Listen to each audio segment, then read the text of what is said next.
Cricket betting మొదలుకొని రాజకీయ బెట్టింగ్ల వరకు అన్నీ కలిసొచ్చి కోట్లకు అధిపతయ్యాడు వాసు.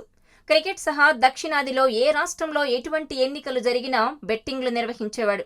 దీని ద్వారా కోట్లాది రూపాయలు ఆర్జించాడు. ఈ బెట్టింగ్లపై వాసు 200 కోట్ల వరకు సంపాదించినట్టు తెలుస్తోంది. ఎక్కడికి వెళ్లినా విమానాల్లోనే తిరిగే వాసుకు కోటి విలువైన లగ్జరీ కార్లు 4 ఉన్నాయి. విజయవాడ, హైదరాబాద్, బెంగళూరు, చెన్నై తదితర ప్రాంతాల్లో భారీగా విల్లాలు, ఇళ్లు కొన్నాడు. ఒక్క విజయవాడలోనే 2 విల్లాలు, ఇళ్లు ఉన్నట్టు తెలుస్తోంది. విజయవాడలో చాలా సార్లు తన అనుచరులు పట్టుబడినా తన పలుకుబడిని ఉపయోగించి బయటకు తీసుకొచ్చేవాడు. ఈ వాసు బెంగళూరు రేవ్ పార్టీలో తప్ప ఇప్పటి వరకు ఎక్కడా పట్టుబడలేదు. లాక్డౌన్ సమీపంలో క్రికెట్ ఆడుతుండగా కాలికి తీవ్ర గాయాలయ్యాయి. ఇటీవలి వరకు చేతికర్ర సాయంతోనే నడిచేవాడు. కిడ్నీస్ కూడా దెబ్బతిన్నాయి.